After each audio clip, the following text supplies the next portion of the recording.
Alright. Okey, ini adalah contoh kepala surat. Okey, contoh kepala surat. Dan juga contoh memorandum yang ada di USM. Ini kita ambil contoh daripada Jabatan Pendaftar. Lihat ya, kita ada logo USM dan kita ada maklumat komunikasi di sebelah kanan. Di sebelah kanannya. Maklumat komunikasi itu merangkumi maklumat alamat dan juga email dan juga nombor telefon. Tak nampak jelas sangat di situ. Tapi perlu ada maklumat komunikasi, alamat dan juga nombor telefon, email ataupun website. Okey. Ini adalah susunan yang saya sebutkan tadi, tapi ini lebih jelas. Ini lebih tersusun, di mana kita ada rujukan dan juga tarikh. Kita ada nama dan juga alamat penerima. Kita ada kata panggilan hormat dan juga sapaan, tajuk, isi kandungan surat.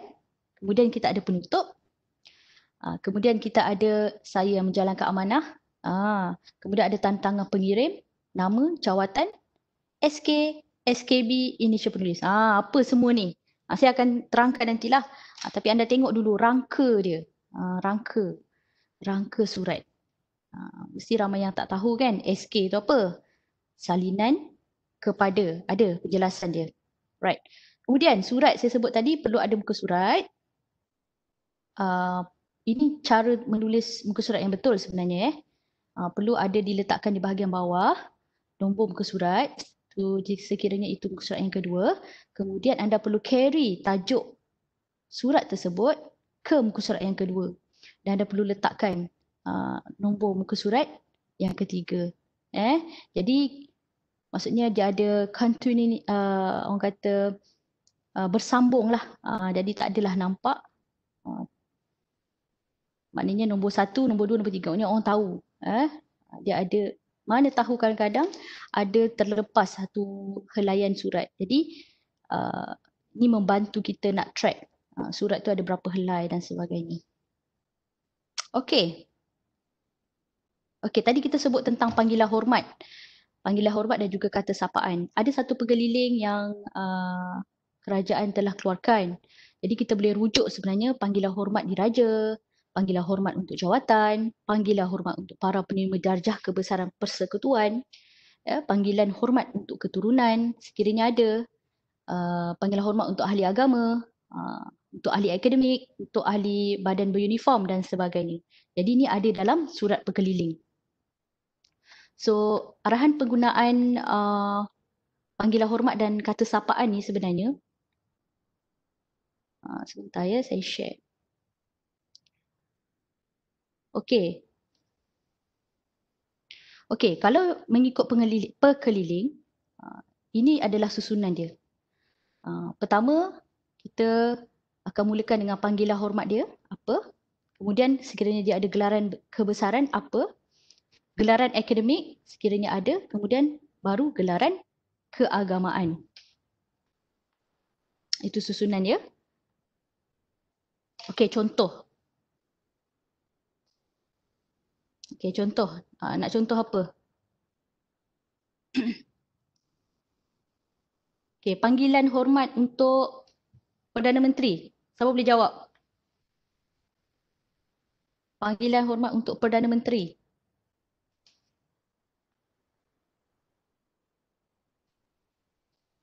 Yang berbahagia ke, yang berusaha ke, yang berhormat ke? Boleh?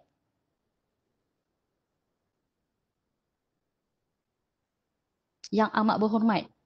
YAB. Bagus. Sekiranya ahli, kita katakan sekiranya menteri ataupun ahli Dewan Rakyat, apa panggilan hormat bagi menteri ataupun ahli Dewan Rakyat yang berhormat? Bagus. Okey. Okey, katakan Ketua Polis Negara. Ketua Polis Negara, apa panggilan hormat bagi Ketua Polis Negara, Peguam Negara, Ketua Setiausaha Negara? Ni penting ni. Mungkin anda akan gunakan panggilan-panggilan ni. Tapi jangan risau, di akhir nanti training saya akan bagi sumber rujukan tu, anda boleh download sahaja untuk anda rujuk. Di sana semua lengkap. Ya. Ni kita brainstorming sahajalah. Okey, kalau untuk masih ada lagi yang tak dapat jawab dengan betul. Kalau ketua setiausaha negara, peguam negara dan juga ketua polis negara, apa panggilan hormat kepada ketiga-tiga jawatan itu? Yang berbahagia, Datuk. Yang berbahagia. Okey. Okey, bagus. Bagus, ada yang dah jawab dengan betul. Okey, bagus. Right. Kemudian. Okey.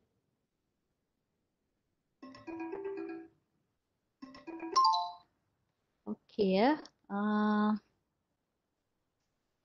Okey, kita test satu lagi. Yang di Pertuan Agong. Oh, maafkan saya.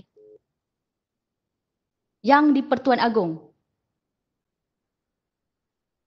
Panggilan hormat bagi yang di Pertuan Agong.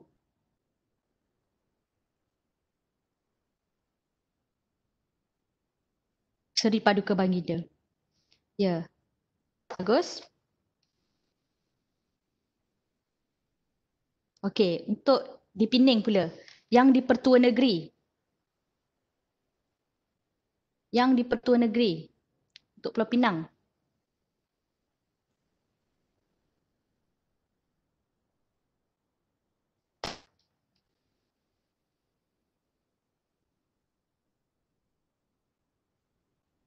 Ya, bagus. Muhammad Haziq. Aktif Muhammad Haziq. Terima kasih. Alright.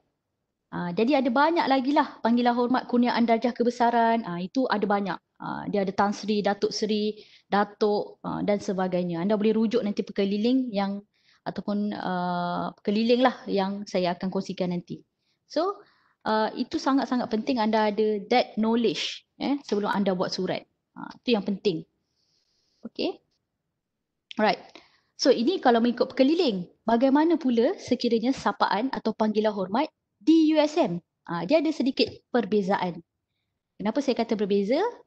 Kalau anda lihat, tidak mengikut format perkeliling tadi. Kerana apa? Dia akan dimulai dengan panggilan hormat. Tak apalah, panggilan hormat. Contohnya, sekiranya ada datuk, dia akan bermula dengan yang berbahagia. Sekiranya ada datuk saja anda perlu tahu, perlu ada yang berbahagia. Kemudian, dia tidak diikuti dengan gelaran kebesaran macam perkeliling tadi. Anda tengok tadi, kalau mengikut persekutuan, dia dimulakan dengan gelaran kebesaran terlebih dahulu, barulah gelaran akademik. Namun di USM, gelaran akademik terlebih dahulu, kemudian gelaran kebesaran, kemudian sekiranya ada gelaran keagamaan. Boleh diletakkan. Okey, contohnya kalau di USM, kita ada yang berbahagia sebab dah dapat gelaran kebesaran, Datuk. Jadi kita letakkan ke nombor 3. Tetapi gelaran akademik profesionalnya, profesor, perlu diletakkan terlebih dahulu. That's why kita jangan kata, silaplah USM ni tak ikut macam persekutuan. Jangan silap kerana memang inilah standard formatnya sekiranya kita nak menulis panggilan hormat di USM ataupun di peringkat untuk ahli akademik. So sekiranya ada haji boleh letakkan di ujung. Okay. So yang berbahagia Profesor, Datuk, sepatutnya ada doktor di situ. Doktor, haji, sekian-sekian. Contoh. Ini contoh. Boleh dapat? Okey, ini contoh sapaan di Universiti Sains Malaysia. Kita ada yang berbahagia Profesor Datuk Seri, Puan Seri Doktor. Anda cari dalam directory USM. Ada. Yang bahagia Datuk, Datin, yang berusaha Profesor Doktor. Anda tengok ya, walaupun profesor sama tetapi dia tidak ada gelaran kebesaran, maka dia akan kita gunakan yang berusaha, bukannya yang berbahagia. Okey, sekiranya Profesor Madya Doktor, kita guna yang berusaha. Dan yang paling common di USM, kita gunakan tuan-puan lah. Itu yang standard. Okey. Okey, kita masuk kepada konten apa yang kita nak belajar hari ini. Okey.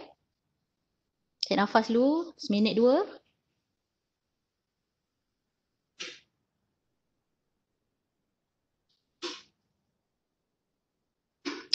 Okey.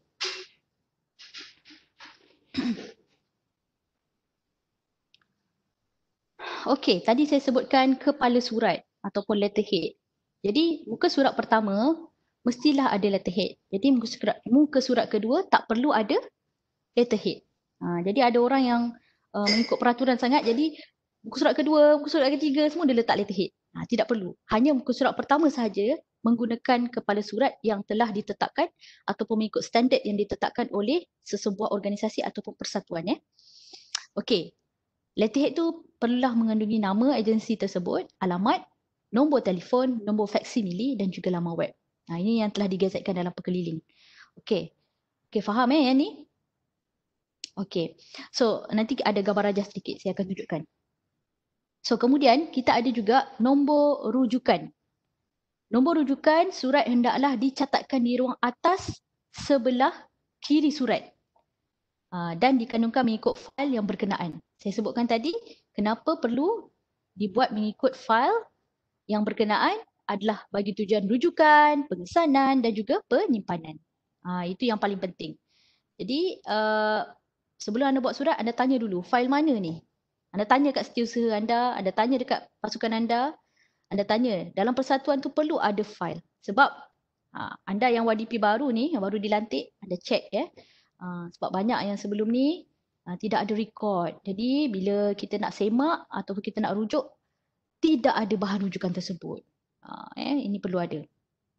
Kemudian tarikh. Okay, tarikh surat hendaklah dicatatkan di ruang atas sebelah kiri surat di bawah rujukan tadi. Maknanya di atas sekali nombor rujukan kami, kemudian di bawah tu perlu diletakkan tarikh. Dan selalunya ruangan tarikh perlu dikosongkan dan perlu diisi oleh pegawai yang akan tanda tangan surat tersebut. Selalunya kita dah tulis siap-siap lah. Ada juga yang dah print siap-siap tersebut sebab ada setengah ketua jabatan yang mudah maksudnya orang kata kita dah tahulah maknanya memang kita nak hantar surat tu. Kita dah tahu dah ketua jabatan pun dah boleh on time untuk ni, jadi kita boleh terus saja print di atas kertas. Tapi ada juga yang kita kosongkan lebih mudah supaya kita tidak membazir kertas. Kadang-kadang kita terlambat sedikit, mungkin ada perkara-perkara yang perlu dirujuk, keputusan-keputusan yang perlu dibuat, jadi kita tinggalkan dahulu, kosongkan dulu bahagian tarikh. Alright. Kemudian kita ada nama dan juga alamat penerima. Nama dan alamat penerima ni juga diletakkan di bahagian kiri surat. Anda akan tengok nanti, kita akan tunjukkan semuanya di bahagian kiri surat. Mengikut gelaran rasmi jawatan, sama ada ketua agensi ataupun ketua jabatan, di bawahnya ada alamat rasmi dan juga sekiranya anda berhubungan dengan pegawai di bawah ketua tersebut, anda boleh letakkan untuk perhatian nama pegawai. Alright. Contoh, anda nak hantar ke jabatan ataupun ke pusat pembangunan hebat. Anda hantarkan kepada gelaran rasmi jawatan pengarah pusat pembangunan hebat, tapi anda nak berurusan dengan saya contohnya untuk perhatian saya. Katakan surat tu untuk memohon kelulusan sekian. Contoh. Itu contoh. Okey. Boleh faham yang tu? Nanti kita akan buat simulasi jelas sikit. Okey, nama dan alamat. Saya ulang balik ke ni? Okey, ni ulangan.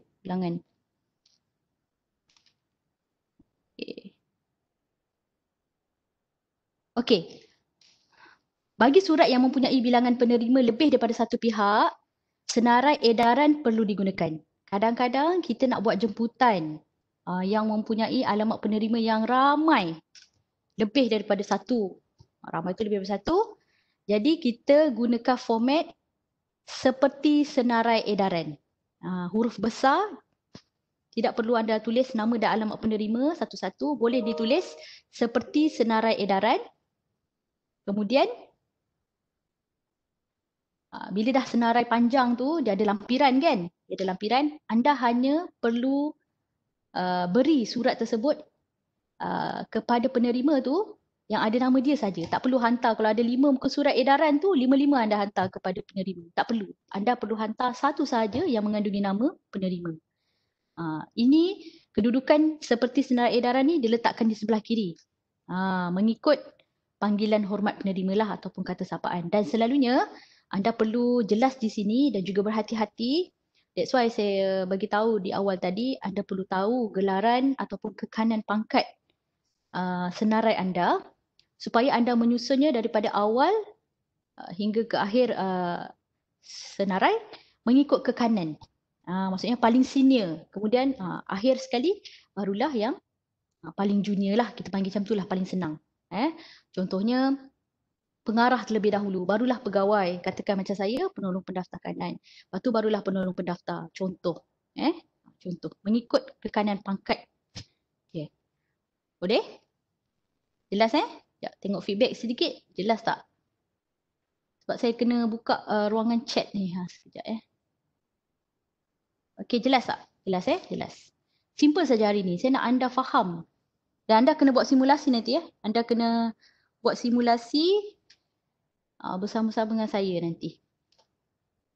Okey, jelas. Right. Okey, terima kasih. Okey. Okey. Kemudian, kita ada panggilan hormat dan juga sapaan. Tadi saya dah kongsikan kepada anda panggilan hormat dan juga sapaan dalam perkeliling yang kita memang dah ada. Jadi, yang standard kita akan mulakan surat rasmi kita dengan tuan puan. Tuan puan. Kalau surat tu khusus, kita gunakan gelaran kebesaran dia. Contoh, tadi sekiranya dia tidak ada gelaran kebesaran, kita mulakan saja dengan tuan atau puan. Sekiranya mempunyai gelaran kebesaran, kita mulakan dengan ikut namanya. Yang berbahagia Tan Sri, yang berbahagia Datuk, yang berbahagia Datuk Sri dan sebagainya. Begitu juga bagi surat kepada orang awam.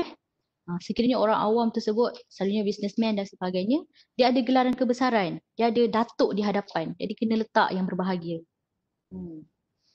Boleh Okey, ni standard lah. Saya rasa mudah saja ni. Kita nak kurangkan kesilapan sahaja. Okey. Kemudian tajuk dan perkara. Okey. Ini ada juga saya tengok dalam surat yang anda bagi, pelajar-pelajar buat, ada juga sedikit kesilapan. Sebenarnya surat memang perlukan tajuk dan dia menggambarkan kandungan surat. Jangan kandungan surat cerita lain, tajuk dia lari jauh. Jadi tak sampai maksud tu. Guna perkataan-perkataan yang ringkas, permohonan menggunakan dewan seminar contoh. Macam tu. Atau apa jemputan menghadiri seminar kebangsaan sekian-sekian. Guna ayat yang ringkas dan mudah yang boleh difahami. Tapi perlu diingat, satu surat hadkan satu tajuk saja. Janganlah letakkan banyak tajuk, dia akan jadi keliru nanti. Sama juga dengan proforma jawapan. Siapa tahu tentang proforma jawapan, maknanya surat maklum balas.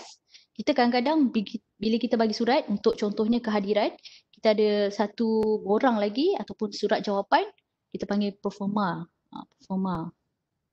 Borang proforma. Jadi bila borang proforma tu tajuk yang sama hendaklah digunakan. Jangan bubuh tajuk lain.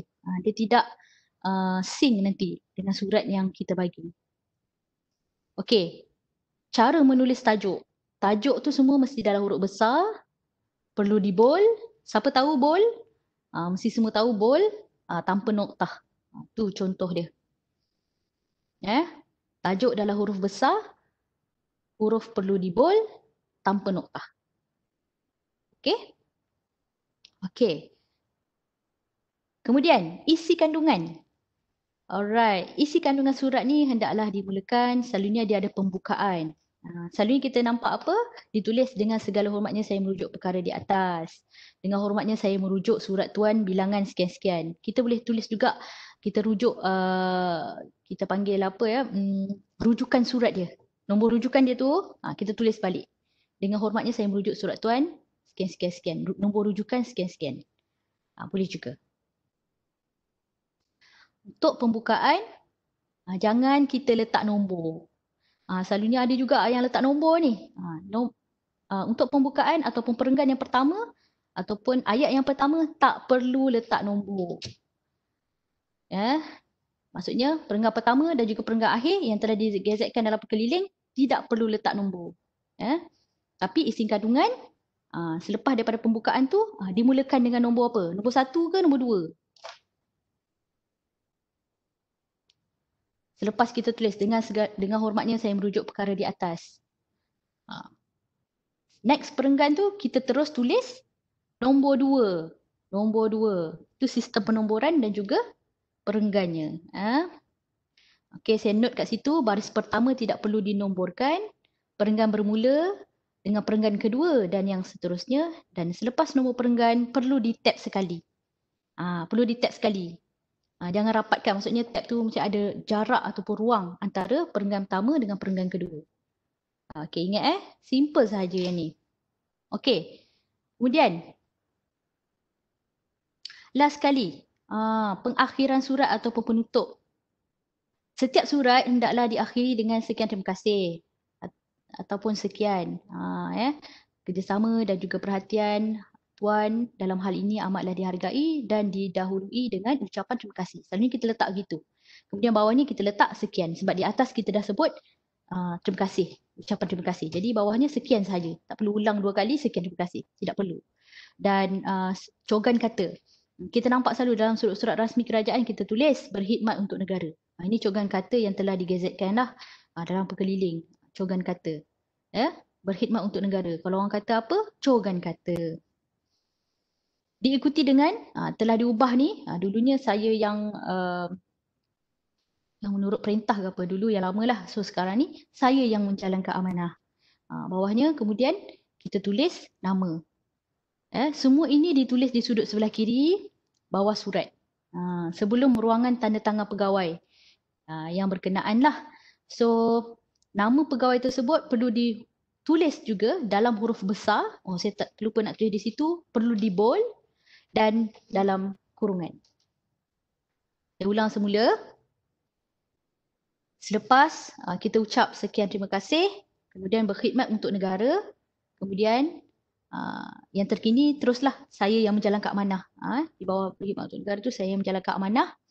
Kemudian nama pegawai. Nama pegawai ditulis dengan huruf besar, bold, dalam tu dan dibraketkan. Boleh faham? Kemudian perlu ditulis juga jawatan dan juga jabatan lah selalunya. Sekiranya di atas tu ada dah maklumat komunikasi, tak perlu ditulis lah di bahagian bawah maklumat komunikasi. Kadang-kadang spesifik lah kan maklumat komunikasi bagi yang pegawai yang menandatangani surat. So perlu diletakkan jugalah nombor telefon dan juga email untuk rujukan penerima. Boleh, setakat ni ada berapa tadi? Mari kita kira. 1, 2, 3, 4, 5, 6, 7, 8, 9. 9 perkara asas. Anda dapatkan yang ni dulu. Dapatkan yang ni dahulu. Untuk buat surat. Kalau kita semak balik, tadi saya ada sebutkan format dia apa? Kita gunakan font Arial. Size font 10 ataupun 11. Jarak dia single spacing. Kedudukan teks justified. Itu yang anda perlu ingat lah. Mungkin saya kena letak nanti di slide ni. Tapi ada dah slide yang sebelum ni. Okey, boleh? Setakat 9 item tu boleh? Kita check. Boleh? Jelas? Okey, terima kasih. Boleh, boleh. Jelas. Sebab saya nak minta anda buat nanti.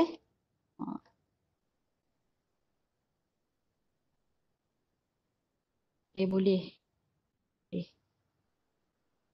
Terima kasih yang bagi maklum balas. Right. Okey. 10. Sorry, maafkan saya. Ada 10. Lampiran tadi kita lupa sebut. Muka surat dan juga lampiran. Jangan lupa setiap surat perlu ada muka surat. Sekiranya lebih daripada satulah. Tengok nota saya, bagi surat yang mengandungi lebih daripada satu muka surat seterusnya hendaklah dinomborkan secara berurutan. Lampiran yang disertakan bersama-sama surat hendaklah dilabelkan di bahagian atas sebelah kanan. Surat di belah atas sebelah kanan. Contohnya yang selalu ditulis lampiran 1, lampiran A. Ni yang simple lah, yang mudah. Bila dalam surat tu bersama-sama ini saya sertakan dokumen berkaitan di dalam lampiran A. Dan ia perlu selaras lah dengan label yang kita tulis dalam surat tersebut. Ya. Dan ini juga nota yang penting, tajuk lampiran dalam surat mestilah selaras dengan tajuk di lampiran. Yang tu. Okey. So 10 perkara. Boleh tak anda tulis sekejap, ambil masa 1-2 minit supaya kita cepat ingat. Daripada awal tadi, kepala surat, nombor rujukan, saya bagi masa 1 ke 2 minit untuk anda tulis balik. Sebab kalau program depan ni kita akan buat simulasi. Tapi disebabkan program online, saya kena minta juga anda tulis. Tulis. Sebab ilmu tu diikat dengan kita menulis.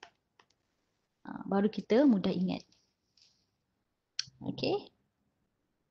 Boleh ambil masa sikit tulis. Siapa yang rajin tulis di ruangan chat. Siapa yang nak tulis di buku sendiri pun boleh. Asalkan anda tulis.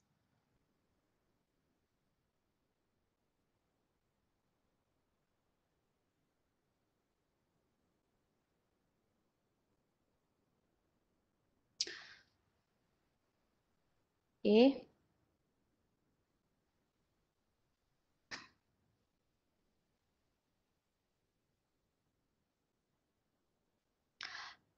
Okey, kemudian ada perkara penting lagi di bawah ni saya nak ceritakan. Selalunya selepas tanda tangan pegawai, dan juga maklumat komunikasi yang diberikan, kita juga ada letakkan S.K. Betul? Ada yang selalu nampak S.K. Apa maksud dia tu? Siapa boleh bagi jawapan? SK, maksud dia apa SK?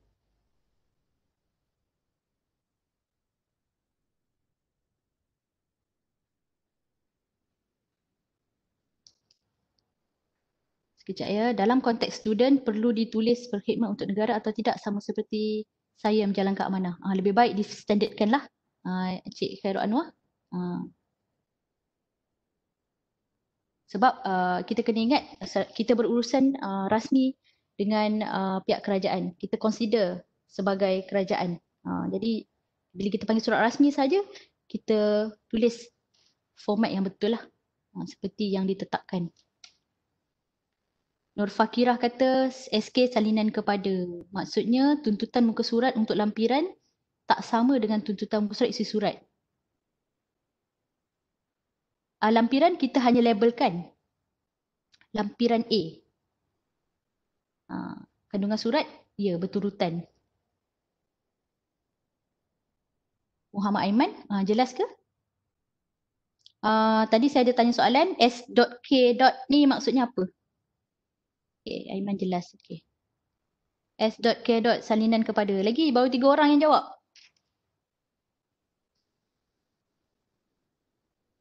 SK ni maksudnya apa?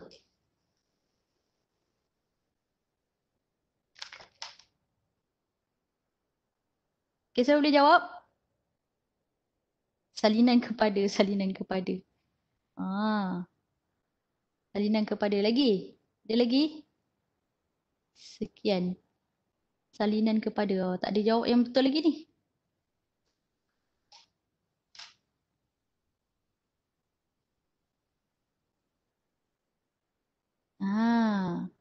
Okay, ni ilmu barulah. Ya. Okay. Tan Aixian. Terima kasih kerana menjawab dengan jawapan yang betul. Okay. Sebenarnya SK bukannya salinan kepada. Baru anda tahu hari ni SK bukan salinan kepada. Seperti yang Tan Aixian tuliskan di ruangan chat tu betul. Dia adalah salinan carbon. Bukan salinan kepada.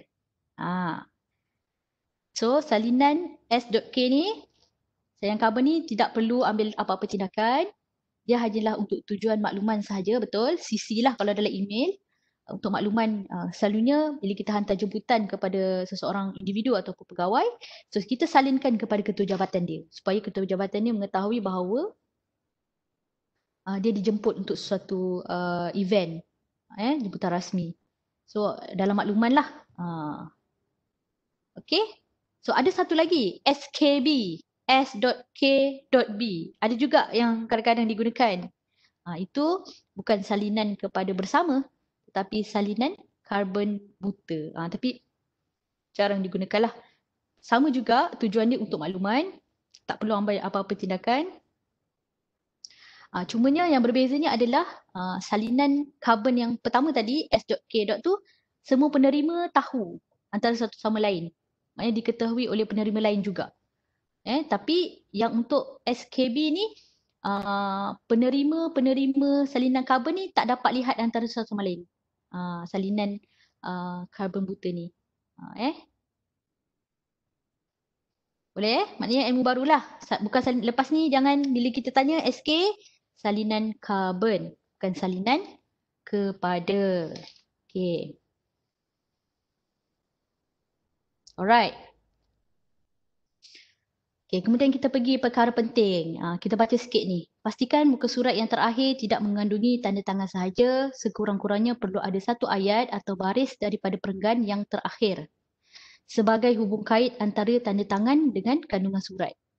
Anda perasan tak? Kadang-kadang kawan kita lah, kita tak cakap lah diri kita.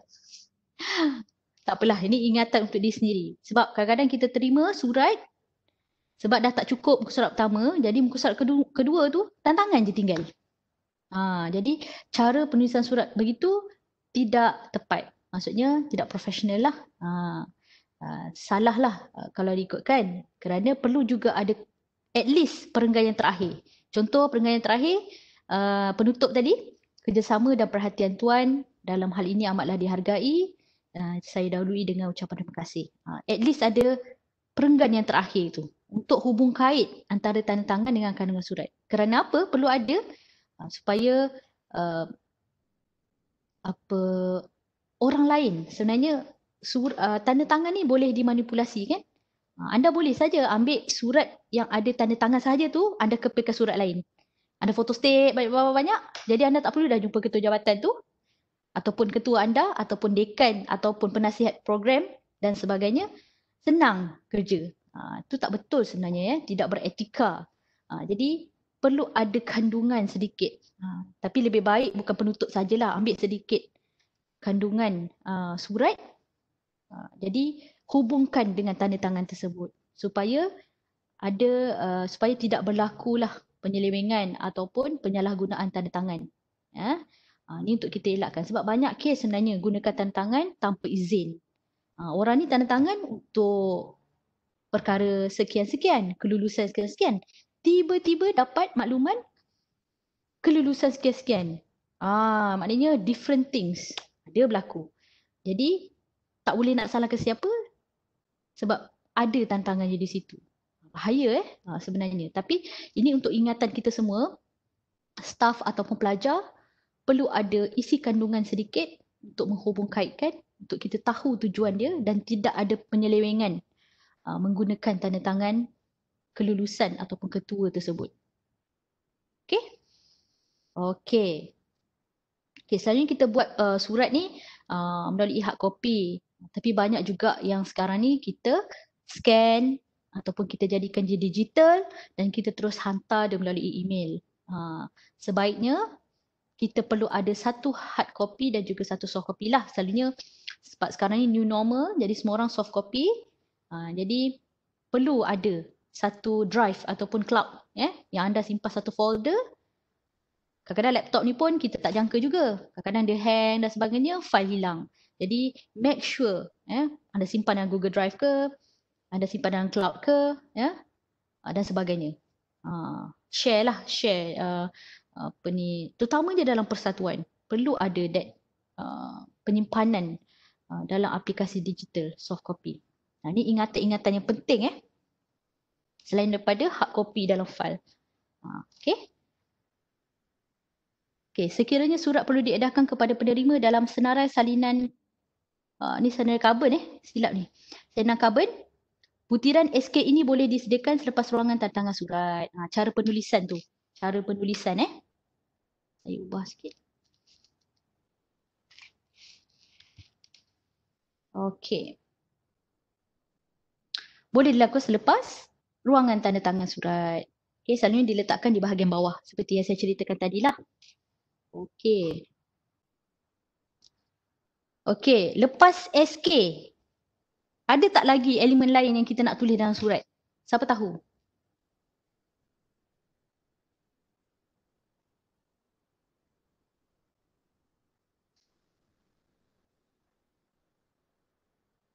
Okey, tak apa. Siapa yang ada hal kecemasan boleh keluar. No problem. Salinan karbon. Okey, tan Aixian. Okey, B.P bagi pihak. Ketua pihak lah. Nanti saya akan tunjukkan. Tan Aixian. Okey, saya nak ceritakan di bawah S.K ataupun di bawah B.P ataupun bagi pihak, apa lagi elemen lain yang kita nak tulis dalam surat? Yang tak ramai orang buat. Tak ramai orang buat. Siapa tahu? Okay, next. Okay, ini kita dah cerita tadi. Okay, ini initial surat. Saya akan tunjukkan gambar rajahnya nantilah. Gambar surat tu nanti. So, initial surat ni pun juga sangat penting daripada nombor rujukan. Ia merupakan rujukan pada masa akan datang dan dia diletakkan di ruangan paling bawah surat. Kecil je selalunya kita tengok. Font yang selalu digunakan adalah 5 ataupun 6 Arial.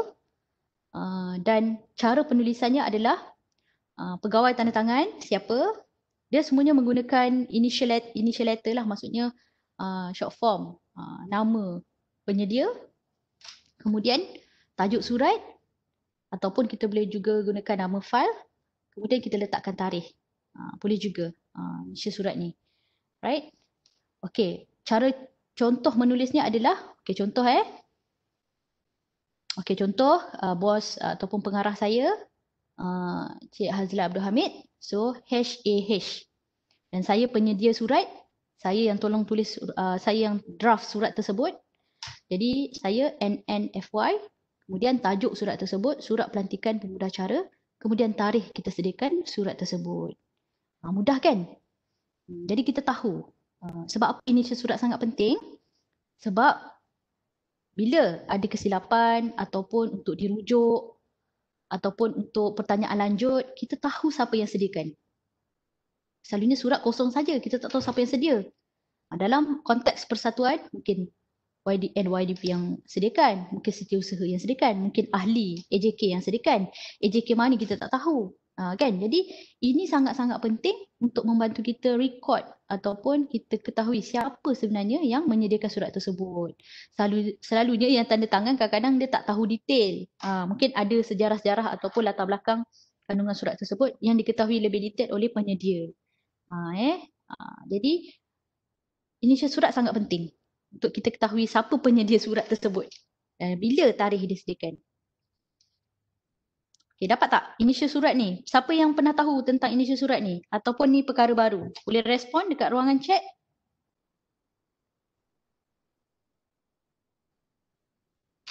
Ya, initial penulis. Ya, perkara baru. Okey. Bagus tak kalau ada initial? Initial surat, initial penulis sebab kita boleh tahu siapa yang sediakan surat. Nanti orang tuding jari. Ramai yang tak nak mengaku. Bukan saya yang sedia surat ni. Bukan saya. Ada juga kalau dah silap-silap tu, ada juga yang tak nak mengaku kan. Jadi, bila dah ada salinan, bila dah ada soft copy, kita dah ada record, kita dah tahu dah. Initial di page mana? Di bawah sekali. Di bawah sekali. Nanti saya tunjuk. Okey, bagus. Perkara baru, perkara baru. Okey. Okay. Lepas ini boleh apply tak? Bila buat surat? Boleh? Cara baru tulis surat. Boleh. Okey, bagus. Boleh. Okey. Last page. Only last page. Kang Hai Sian. Ya. Yeah. Only last page. Di bawah. Kecil aja, tak nampak sangat sebenarnya. Nampaklah font dia 5:6. Arial. Ya, benda baru. Jadi kita tahu siapa penyedia surat. Okay. Next. Kesilapan lazim ejaan tata bahasa dalam surat rasmi. Ini pun saya dapat daripada guru saya lah. Ni saya just letakkan semula untuk kita imbas balik cara penulisan kita betul ke salah. Kan? Tanda tangan, tengok tu, tanda tangan atau tanda tangan. Cara penulisan tu anda kena banyak kali semak. Ya. Tengok di BP ya. Ada online kan sekarang. Ada bahasa dan sebagainya. Ni antara contoh-contoh lah. Ya, boleh baca.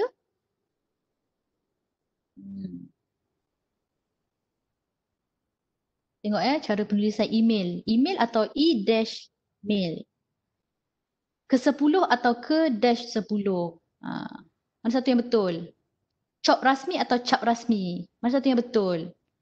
Maklum balas, satu perkataan atau dua perkataan? Maklum balas. Tu banyak kesilapan-kesilapan ejaan. Selalunya yang saya lihat kesilapan kecil, contohnya kita nak tulis di dalam, di atas. Dia tidak jarakkan. Kan? Cara tulis tu nampak remeh tapi kita banyak buat silap. Urus setia atau urus dua perkataan, urus setia. Ni saya akan bagilah nanti dalam slide. Anda boleh baca. Anda boleh Google juga sebenarnya rujukan-rujukan yang rasmi. Okey. Next. Apa dia? Okey, ini contoh. Okey, ini contoh saja ya. Anda jangan, saya cuma nak tunjukkan peletakan format-format tadi. Sekejap Okay, di sini perlu letak rujukan dan juga tarikh. Okey, contoh Okey, nampak tak? Okey. Contohlah. Contoh. Okey. Kepala surat kita sebut tadi. Perkara pertama, kepala surat. Kemudian kita ada rujukan dan juga tarikh. Cara tulis rujukan, mungkin saya boleh share di sini. Kita tulis sikit. Rujukan kami. Macam ni Tekan. Anda. Okay, kita USM lah, standard. Anda kan persatuan apa? Cuba feedback. Anda persatuan apa?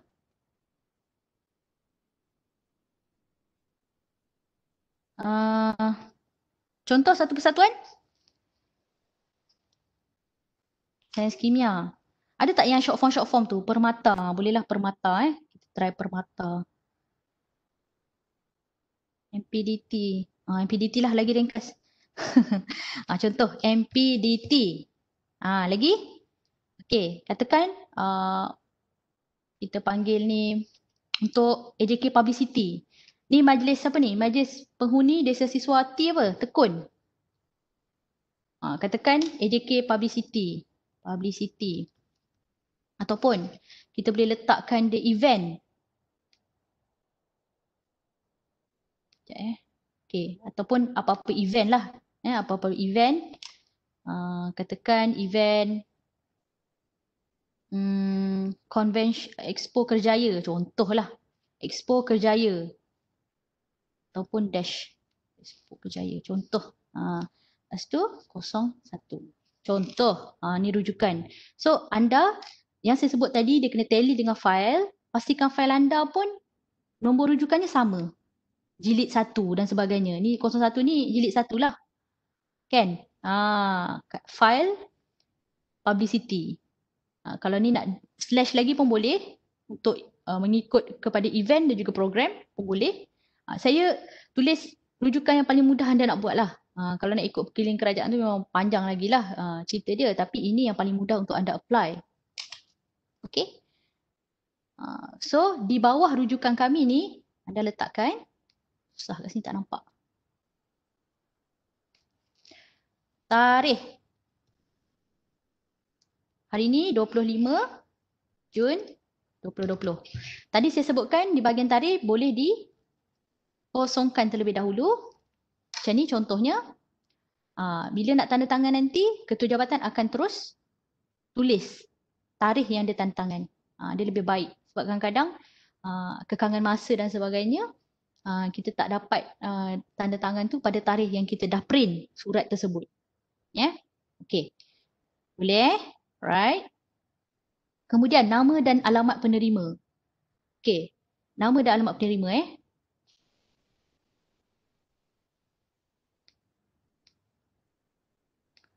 Katakanlah nama dan penerima tu mempunyai gelaran kebesaran. Jadi bila ada gelaran kebesaran, macam yang standard tuan puan lah.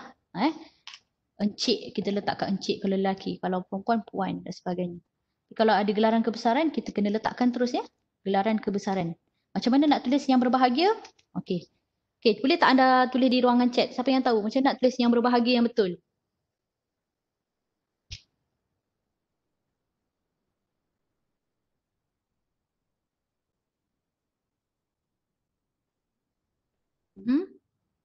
Okey. Lagi? Muhammad Zulhairi tulis begitu. Okey. Alright. Okey. Bagus. Okey, bagus. Ada juga orang yang tulis macam ni. Sorry. Macam ni. Salah Ada juga orang yang tulis. Salah yang betul tadi. B huruf besar, YB huruf besar, H, G. Ada noktah. Ada titik. Ada auto. Okey. Ini cara yang betul. Yang berbahagia. Kalau di USM, Profesor. Bila dia yang berbahagia, kita tahu dia ada gelaran kebesaran. Katakan kita letak Datuk gelaran kebesaran. Tapi sebelum gelaran kebesaran, ingat saya sebut tadi, perlu ada gelaran akademik terlebih dahulu. Apa nama profesor ke, Profesor Madya ke, jangan lupa letakkan doktor ya. Doktor, dot. Doktor apa? Asma Ismail lah, contohlah. Contoh. Okey. Right, ni contoh. Okey, ini nama yang ada gelaran kebesaran. Sekiranya tak ada, just tulis nama macam biasalah. Kemudian di bawahnya kita perlu letakkan jawatan dia. Jawatan. Allah tu harap.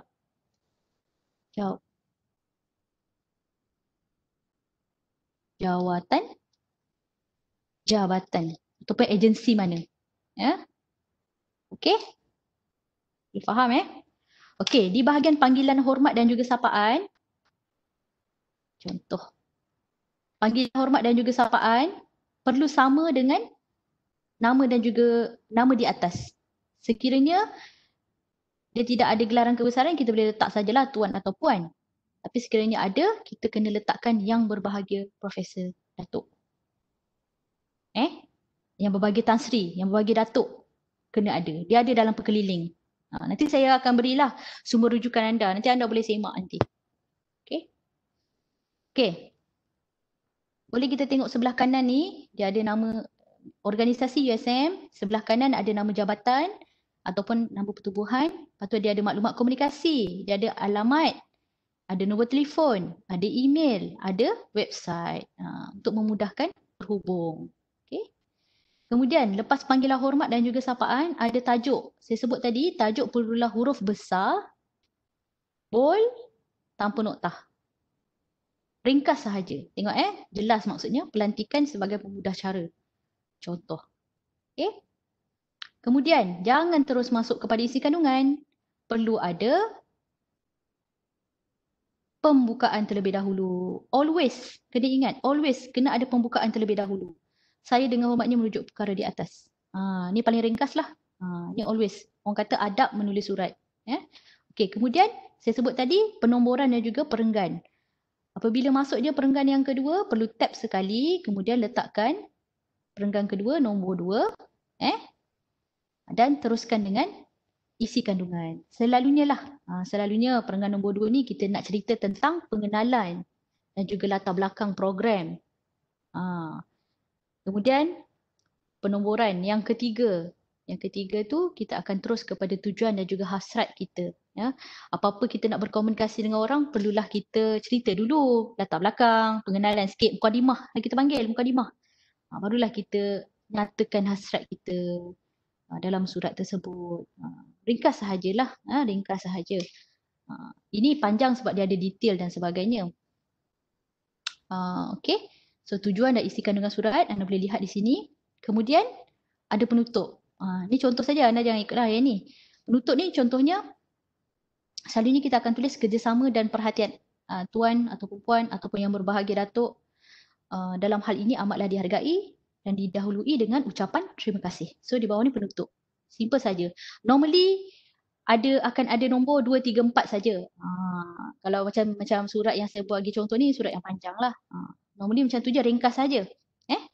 Okey, kemudian sekian. Sebab kita dah ucapkan terima kasih di atas, tak perlu lagi di bawah ni sekian terima kasih. Tak perlulah. So sekian sahaja. Kalau ikut font Arial, tengok font Arial dia kemas, dia dapat clean. So gunakan saja font Arial. Kemudian penggunaan cogang kata untuk penutup surat rasmi, selalunya kita gunakan berkhidmat untuk negara. Okey, yang terkini teruskan saja, saya yang menjalankan amanah. Dah tak ada cogang kata yang satu lagi tu. Ya. Kemudian tanda tangan pegawai. Saya sebutkan tadi nama perlulah dalam huruf besar dan juga bold, dalam kurungan, kemudian jawatan dan juga jawatan. Okey. Ada juga yang diletakkan logo jabatan atau persatuan di bawah. Ada juga yang ada setengah surat rasmi persekutuan, ada juga yang diletakkan di atas. Macam tu. Ikut kesesuaian lah. Kemudian initial surat yang saya sebutkan tadi. Nampak tak? Kecil je sebenarnya initial surat ni. Dia duduk di bawah tanda tangan. Di ruangan tanda tangan. Di bawah tanda tangan juga boleh diletakkan SK. SK. Salinan kepada contoh saya tuliskan.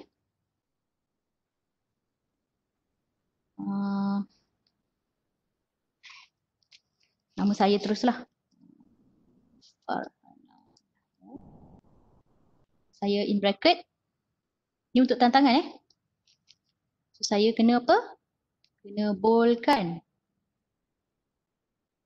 Dan tekan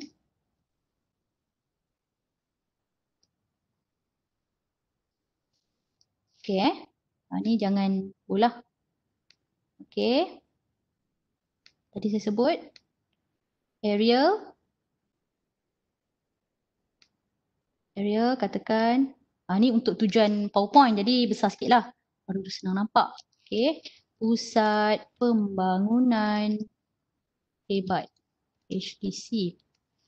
Contoh. Dan contohnya saya nak salinkan kepada ketua jawatan. Cara menulisnya begini di bawah ketua jabatan. Begitu. Ataupun tadi ada yang tanya tentang bagi pihak tu. Selepas nama ni boleh kita tulis terus. P.P.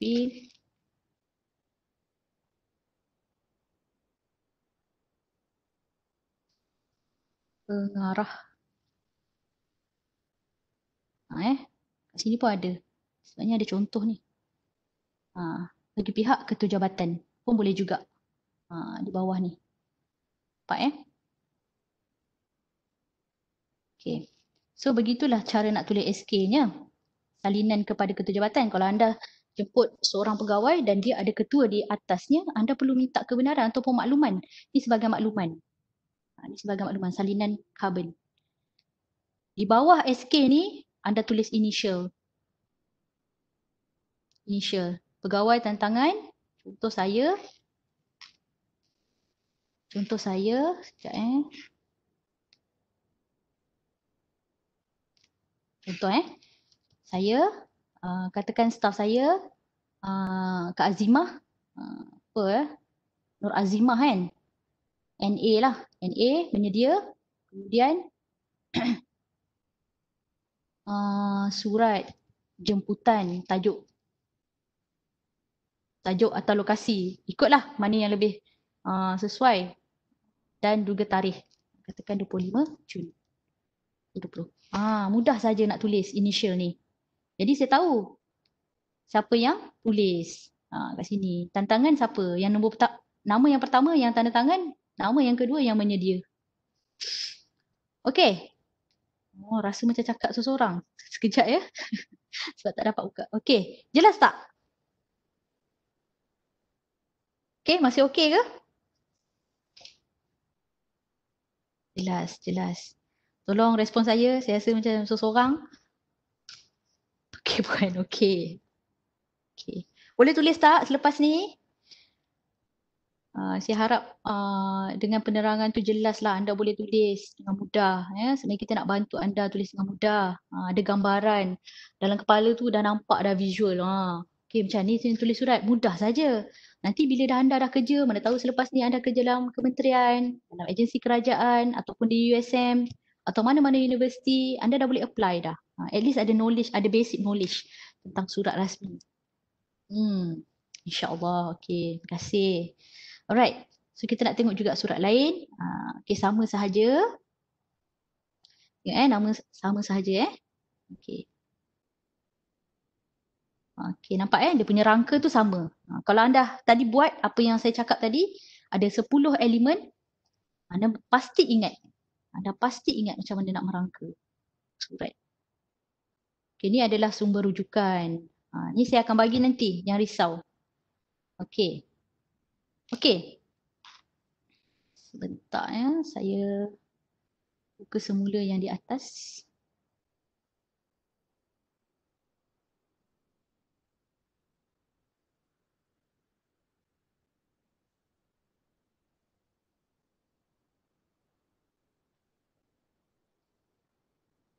Okey. Saya nak stop sharing sekejap.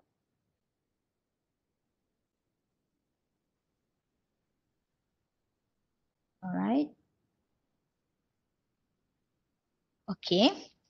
Sekarang ni saya nak minta anda buat dan nanti kita akan letak dalam Padlet. Kalau ada Words document pun boleh tulis sekarang. Saya bagi masa dalam sekarang 11:18. Ada dalam 10 minit macam tu. Anda tulis mengikut format dan turutan yang saya kongsikan tadi. Tak perlulah ayat dia, tak perlulah panjang-panjang. Just ringkas-ringkas saja asalkan anda dapatlah bagaimana nak tulis tu sehinggalah initial surat. Kemudian kita kongsikan dalam Padlet. Boleh tak? 10 minit. Saya bagi 10 minit. Nanti kita kongsi dalam Padlet. Saya akan letak Padlet link dekat dalam chat ni. Nanti anda kongsikan di situ. Nanti kita akan tengok sama-sama. Boleh 10 minit? Boleh semua? Benda ni memang kena hands on Dia memang kena ada aktiviti. Kalau tidak, dia sekadar ni nanti. Nanti lagi cepat ingat bila kita buat. 10 minit saya bagi masa. Sekejap saja. Okey. Boleh?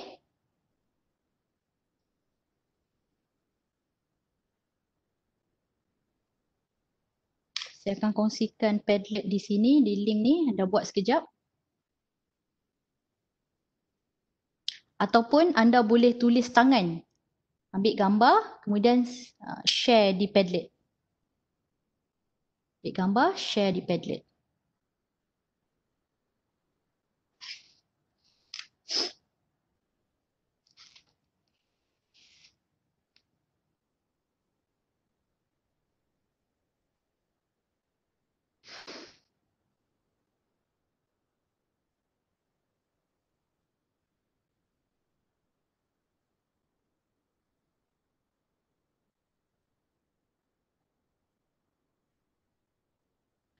Sekejap lagi saya bagi link Padlet.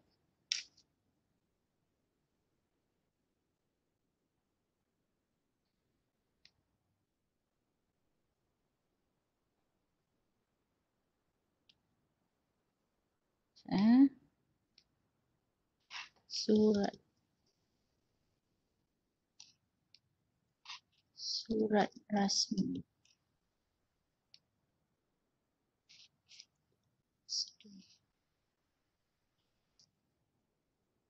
Okay.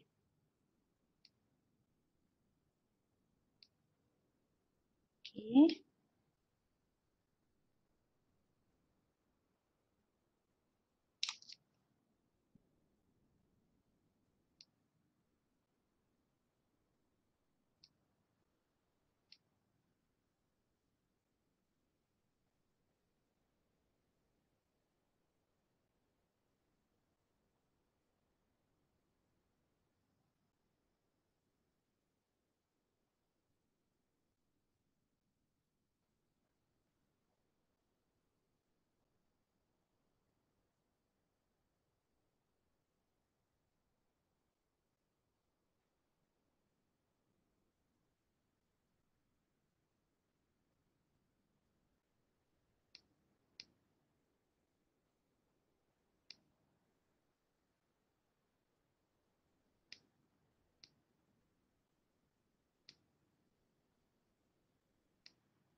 Okey.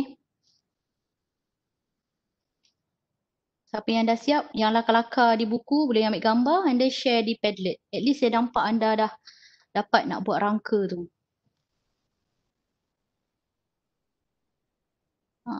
Siapa yang nanti di akhir program, insyaAllah saya boleh share saya punya slide terus pada anda untuk anda terus apply. Eh? So please buat dulu apa yang saya minta ni supaya anda dapat.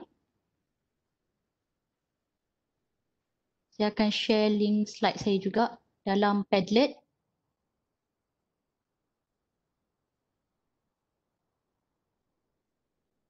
Uh,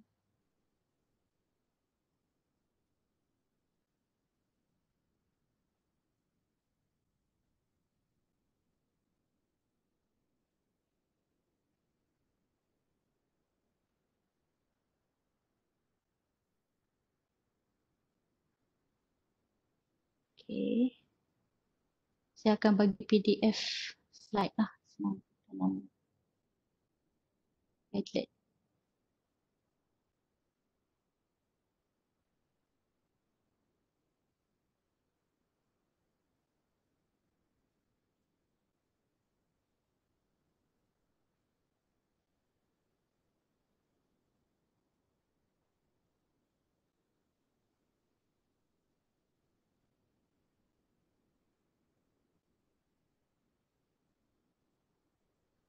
Okay.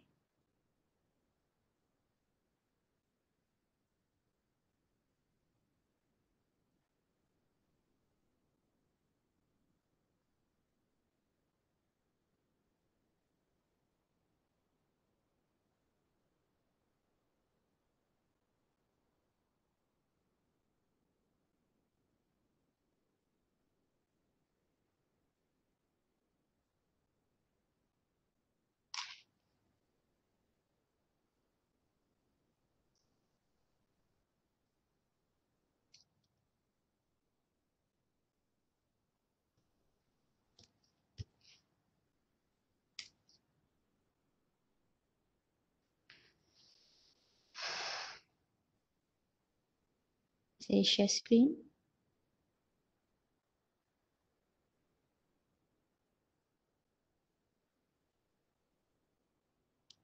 Okey, anda boleh tengok di ruangan Padlet saya ada letakkan nota yang kita belajar hari ni.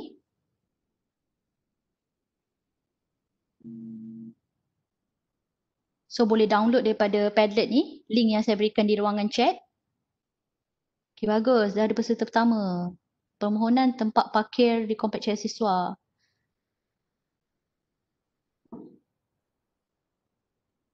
Okey. Okey, bagus ya. Kalau anda letak di sini nanti, di Padlet ni, saya boleh komen mana yang perlu diperbaiki ataupun yang perlu ditambah baik ataupun bagaimana kan. Jadi, uh, boleh kongsikan di sini. Okey. Okey, ni TWJ. Siapa yang post ni yang first ni, Toh WJ. Di initial penulis tu memang tanda tangan, dialah yang tanda tangan dan dia juga ke yang menyediakan. Jadi nama dia satu sahaja, TWJ. Okeylah. Maksudnya sesi perkongsian teknik mencipta lagu. Okey, bagus. Bagus. Setiausaha Agung. Sekiranya ini pandangan saya lah. Sekiranya di dalam persatuan saja anda tak perlu SK lah. Sekiranya dia untuk agensi luar ataupun untuk orang luar, barulah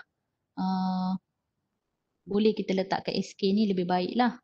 Tapi kalau dalam persatuan kita saja, mereka akan rujuk file juga kan. Takut banyak pula nanti. Selalunya kita akan SK kepada orang yang lebih tinggi ataupun orang luar. Kemudian di atas ni, pembukaan, boleh letakkan dengan segala hormatnya, saya merujuk perkara di atas saja tu pun dah cukup. Lepas tu terus kepada tujuan permohonan. Kalau boleh, bagi mukadimah sedikit, Toh Weji beritahu untuk makluman, Persatuan Bahasa Tionghoa akan mengadakan sebagai apa? Kan? Akan mengadakan pertandingan menggubah lagu. Ada tulis ya di sini. Okey, ada. Boleh nampak tak skrin Padlet saya? Tak tahu anda nampak ke tak? Boleh nampak tak skrin Padlet? Boleh, boleh. Okey, mari kita share lagi. Sekejap saya buka balik. Okey, kalau anda tengok sini bagus tengok dia ada detail, sebarang pertanyaan atau maklum balas, pihak tuan boleh menghubungi pengarah projek sekian-sekian. Kerjasama dan okey, kerjasama dan perhatian pihak tuan amat kami hargai dan rujuk. Okey, bagus. Ini ada dua. Tadi saya dah sebutkan. Sekiranya di bahagian kandungan dah sebutkan terima kasih. Di bawah hanya sekian saja. Itu pun dah cukup. Okey. Okey. Ini XXX ni letakkan nama. Untuk tantangan letakkan nama. Nama, bold, kemudian dalam kurungan. Lepas tu jawatan barulah dia daripada mana. Okey, lagi lain. Baru satu yang masuk. Yang lain mana? Tengah buat ke? Tak apa, tak payah panjang-panjang tak apa, ringkas-ringkas saja. Kita nak belajar secara alam maya ni. Okey, bagus. Boleh download tak saya punya nota tu?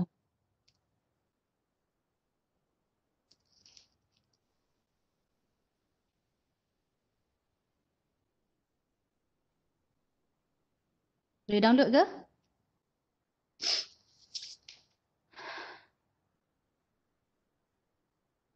Boleh. Okey, bagus.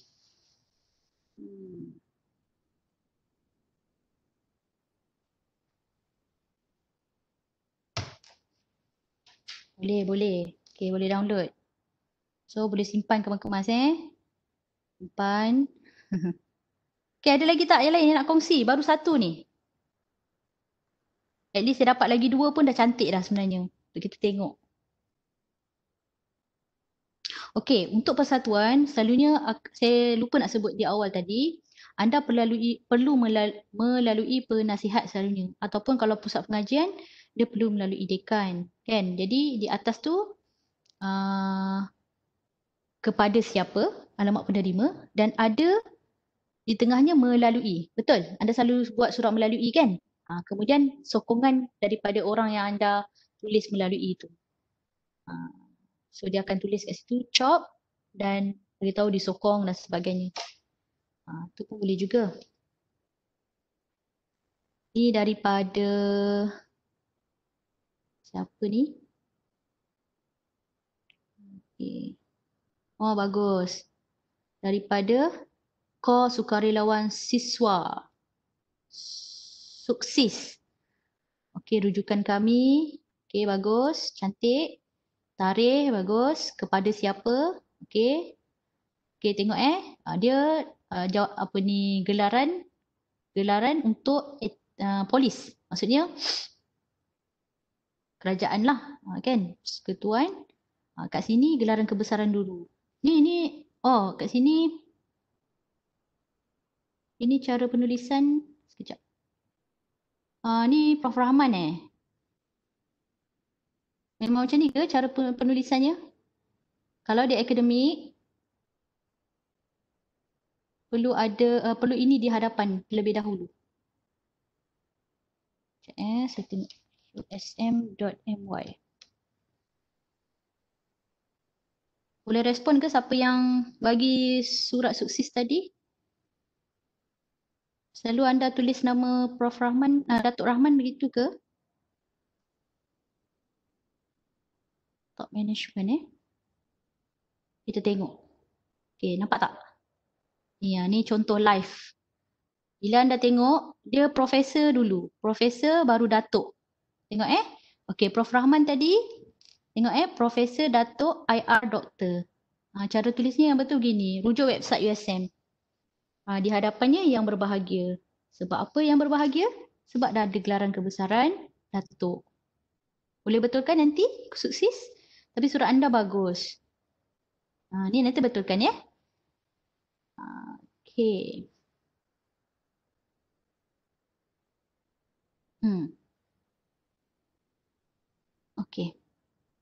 Yang berbahagia, okey. Yang berbahagia B huruf besar. Yang ni. Nampak terkesa saya, okey. Yang berbahagia. Okey, bagus. Oh, bagus terus tukar. Okey. Okey. Tengok tajuk huruf besar, bold, tak ada noktah. Okey, betul. Saya dengan segala hormat, betul.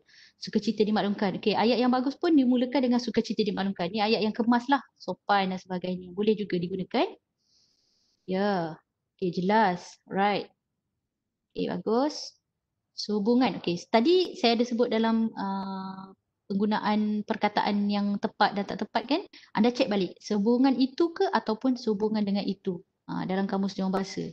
Dalam penggunaan bahasa yang tepat. Nanti semak okey, sehubungan itu. Bagi homework sikit lah. Pihak kami berusaha hati ingin menjemput tuan untuk hadir. Okey. Kena berhati-hati sekiranya di atas dah letak yang berbahagia Datuk, dalam surat pun perlu ada yang berbahagia Datuk. Maksudnya kena sebut yang menjemput yang berbahagia Datuk. Maksudnya tidak, jangan gunakan tuan lah, gunakan yang berbahagia Datuk. Maknanya kita panggil standard panggilan hormat tu di dalam surat juga. Okey? Okey, bagus. Okey, bagus. Saya yang menjalankan sekian. Sekian ni terus noktah Bila dah sekian noktah terus. Khidmat untuk negara, saya yang menjalankan amanah. Okey, tanda tangan dia, nama, okey betul. Bold, dalam kurungan huruf besar. Ketua Jabatan Protokol, Hakim Interaksi Universiti Sains Malaysia. Okey, initial surat. Kalau nak salinkan surat ni, tak payahlah. Mungkin kepada Naib Chancellor ke, contohlah kan. SK, S.K, salinan carbon kepada Naib Chancellor Universiti Sains Malaysia, contoh. Okey. Right, yang ketiga. Camsok. Ya, Sam? Pusat pengajian. Okey, pada Profesor Dekan. Okey. Okey, sekiranya dia tidak ada gelaran kebesaran, siapa yang tulis surat ni daripada Pusat Pengajian Sains Kimia anda letakkan yang berusaha. Nampak tak tadi? Dalam slide saya tu ada rujukan, nanti anda tengok. Sekiranya dia tidak ada gelaran kebesaran, Datuk Seri dan sebagainya, anda letak yang berusaha depan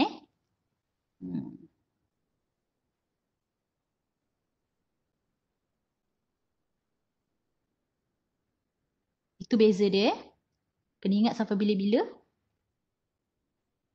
Yang berusaha. Nanti ubah terus boleh edit kat sini ni rasanya. Ni. Nanti edit sikit. Yang berusaha. Macam mana tulis yang berusaha? Y, B huruf besar, R huruf kecil, S huruf kecil, dot.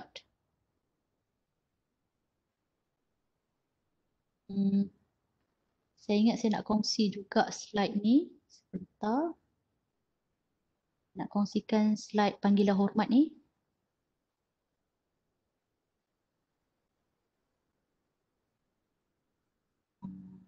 Surat rasmi.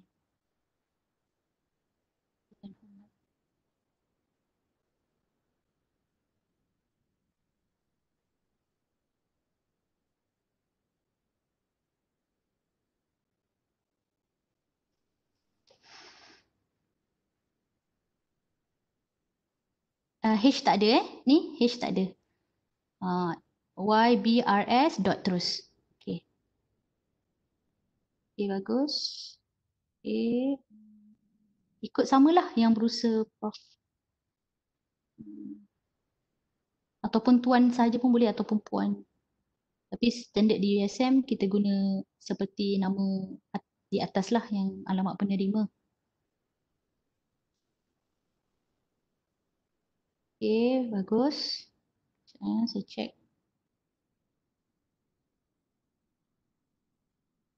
Okey. Okey, tentatif Okey, tentatif ni anda letakkan di lampiran. Boleh Maksudnya berikut adalah butiran program Chamrock 5.0. Di bawah tu bersama-sama ini anda mungkin boleh buat satu ayat, bersama-sama ini dilampirkan tentative program ataupun program Chamrock 5.0 seperti dalam lampiran A. Lebih baik dan anda letakkan di bahagian lampiran, bukan di dalam surat. Ya, sebarang pertanyaan lanjut, pihak Prof boleh berhubung melalui. Okey, bagus. Okey. Kena ada dot lah Profesor ni. Dot. Okey, sekian, terima kasih. Saya yang menjalankan amanah lah. Kalau itu untuk kerajaan lah. Menjalankan tugas boleh juga. Saya suka anda belajar benda yang memang dah ada termaktub dalam keliling ke apa. Supaya akan datang kita ingat dan kita boleh carry nanti. Okey, ada lagi yang nak hantar? Cukup kot belajar. Okey, saya kalau anda tengok di Padlet ni juga saya ada letakkan perkeliling, panggilan hormat dan juga sapaan. Penggunaan dia bagaimana. So boleh rujuk kat situ. Mungkin ada lagi ke saya nak bagi nota sekejap ya. Pertanyaan, maaf tanya. Dia nak tanya ke sekejap?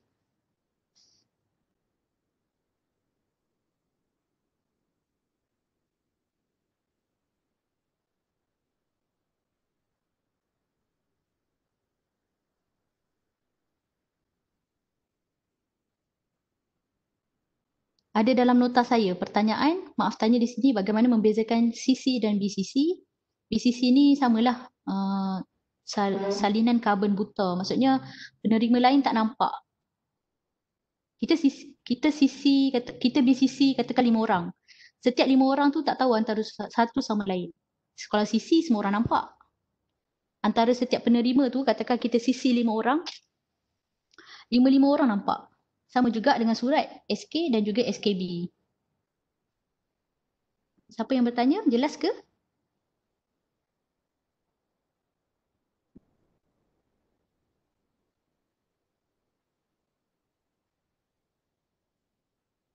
Satu lagi. Okey, cukup kot yang tu untuk panggilan hormat. Yang lain anda boleh download sendiri. Anda type saja perkeliling apa, dia akan keluar. Okey. Cukup kot, kan? Banyak dah anda belajar. Ada apa-apa nak tanya lagi tak? Boleh letak di ruangan chat.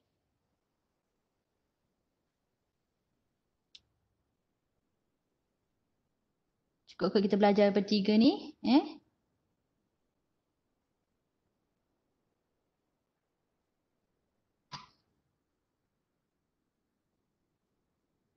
Okay, saya nak share.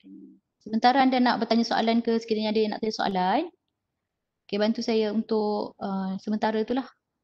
Boleh isikan orang penilaian program. Okey, sementara tu boleh bertanya soalan kepada saya di ruangan chat.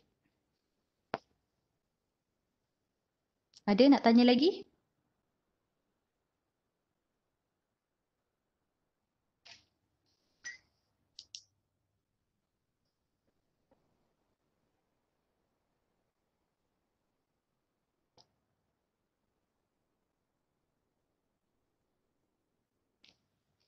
Okey, ada yang nak tanya di ruangan chat? Boleh?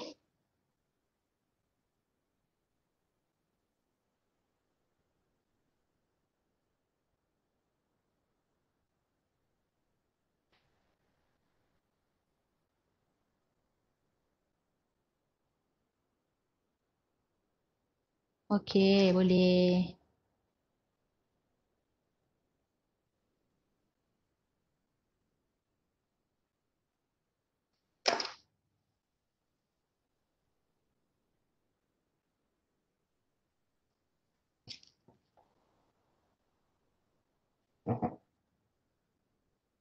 Oh, tak boleh. Dia kena HTTP. Sekejap ya.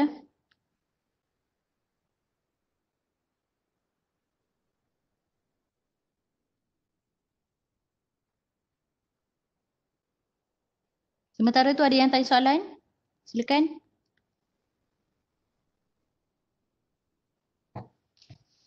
Lepas ni bila saya tanya SK tu apa, jangan sebut salinan kepada Okey, ya, bahagian melalui penasihat itu perlu diletakkan di mana? Maaf tak dapat tadi. Oh, melalui penasihat maksudnya. Tadi saya tak sebut kan, saya tak tunjuk contoh tu kan. Surat pelajar selalunya perlu melalui nasihat ataupun dekan. Jadi anda perlu letakkan nama dan juga alamat penerima di atas. Kemudian melalui di bawah tu siapa nama penasihat anda ataupun dekan. Kemudian anda perlu dapatkan tantangan ataupun sokongan dekan lah ataupun penasihat di ruangan tepi melalui itu sebelah kanan surat.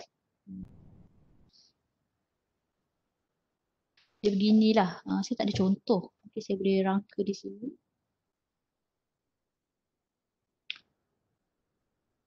Sementara tu yang lain boleh isi ruang maklum balas dan bertanya soalan. Kita ada masa lagi.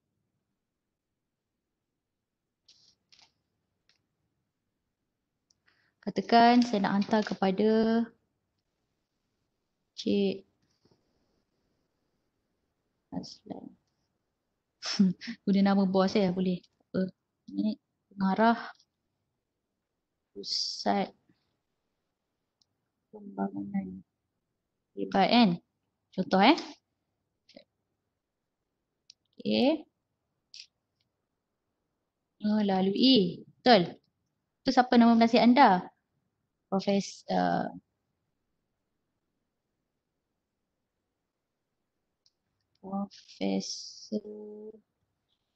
auto kan? Profesor Dr. Ahmad. Katakan contoh. Ahmad.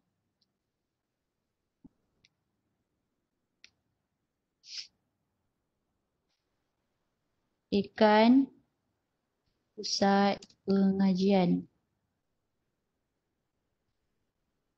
Sekian. Lepas tu, ni surat kan? Belah kiri surat.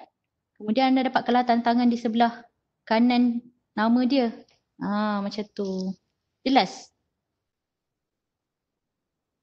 Boleh? Hasmidar Abdul Jalal, boleh? Sebab dia bukan gelaran kebesaran. Yang kita panggil yang wajib tu letak gelaran yang ada gelaran kebesaran. Kita letakkan sama macam nama dia di atas. Kalau sekadar yang berusaha dan sebagainya, amalannya selalunya boleh tuan. Boleh.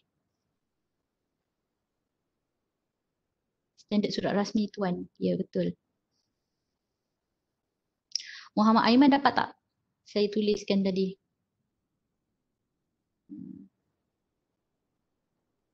Profesor Madya doktor pun guna yang berusaha Doktor yang berusaha, sekiranya nak guna yang berusaha tapi dalam surat tuan dah memadai. Jika tiada gelaran kebesaran. Hanya tanda tangan sokongan di sebelah. Okey. Bila kita, siapa nama ni? Alfred. Kita tulis ni di bahagian kiri surat kan? Jadi di belah kanan surat selalunya akan disokong lah. Tanda tangan sokongan.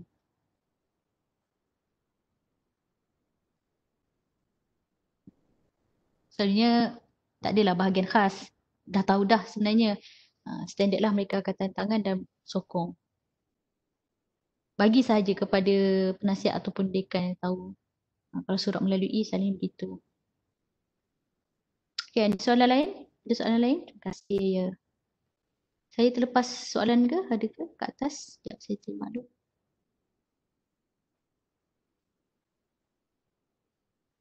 Kalau boleh saya tak nak exit time lah. Ramai yang ada kelas dan sebagainya. Jadi saya gunakan masa se-efficient yang mungkin. Alright, ada lagi soalan tak? Siapa lagi? Kat sini ada berapa ratus orang? 190 orang. 190 ni dah like page HDC belum? Page Facebook HDC.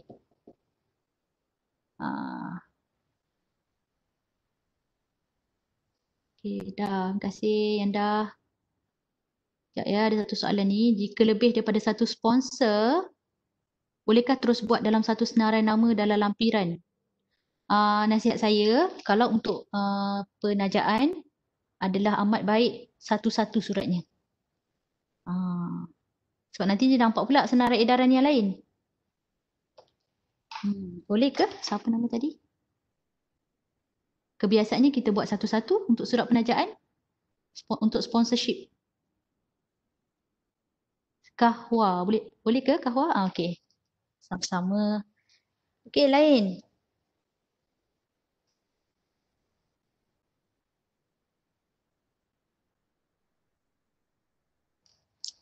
Kalau surat jemputan yang umum untuk banyak pihak, bolehkah tulis kepada pihak yang... Kalau surat jemputan yang umum untuk banyak pihak, bolehkah tulis kepada pihak yang berkenaan? Macam mana tu? Boleh perincikan lagi tak soalan ni?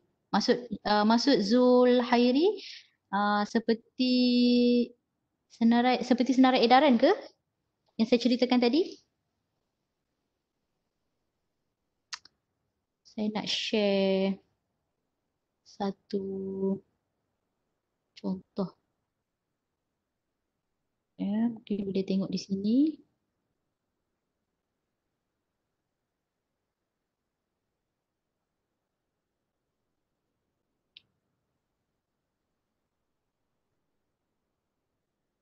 Okay, senarai seperti edaran. Ni senarai seperti edaran.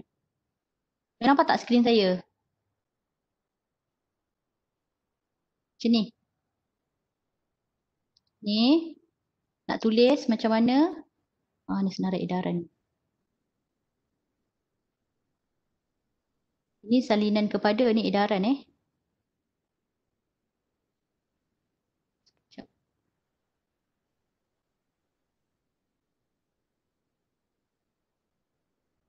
Ya, gini.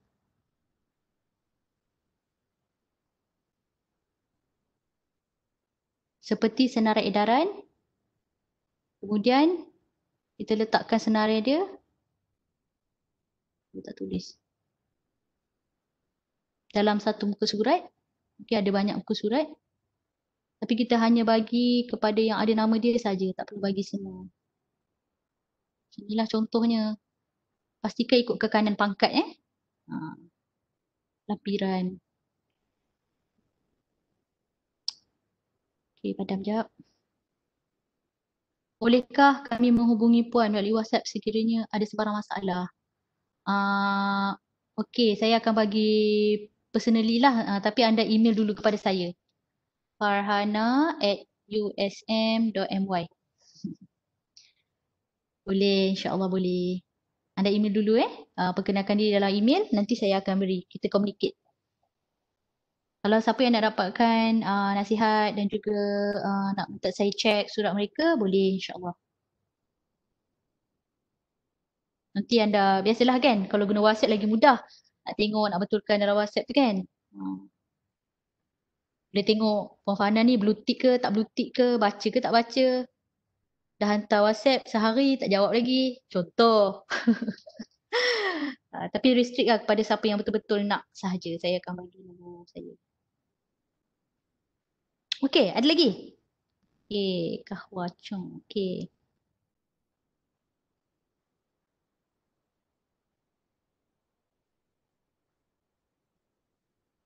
Muhammad Zuhairi tadi saya menjawab tak soalan untuk part nama dan alamat penerima? Ke nak saya buka mic?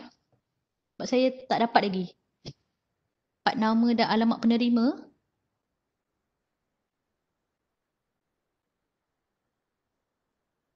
Dapat, okey. Alright. Okey, yang lain? Dapat banyak tak hari ni? Boleh respon? Dapat banyak tak belajar hari ni? Kita santai-santai saja. Nanti kan kalau strict sangat kan stres pula. Kita nak happy-happy saja belajar surat. Nanti kalau tak faham lagi, anda boleh email saya untuk saya semak surat. Mungkin satu persatuan wakil satulah. Boleh, insyaAllah.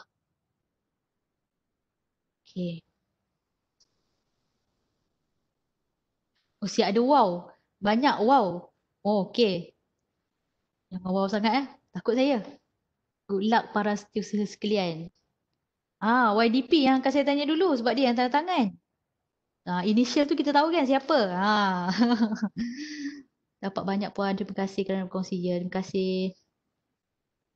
InsyaAllah. InsyaAllah semoga bermanfaat. InsyaAllah. Okey. Okay, sebagai penutup saya harap anda boleh apply. Anda kongsikan ataupun anda simpan sebagai rujukan slide yang saya bagi dalam Padlet tadi. Saya bagi terus PDF supaya anda boleh rujuk. InsyaAllah saya doakan anda dimudahkan segala urusan untuk memohon buat projek, kelulusan, kebenaran dan sebagainya. gunakan sebaik mungkin ilmu ni, share kepada seberapa ramai orang. Kemudian jangan lupa, banyak kali saya sebut, jangan lupa like page HDC. Like page HDC. Sebab apa? Bulan ni, bulan Jun, e-training dah hari ni lah last untuk bulan Jun. Dan insya-Allah pada bulan Julai akan ada banyak lagi training daripada sektor-sektor di Pusat Pembangunan Hebat. Saya boleh ceritakan untuk sektor kompetisi siswa, antaranya kita akan ada tajuk tentang character building, kemudian tentang artificial intelligence, insya-Allah.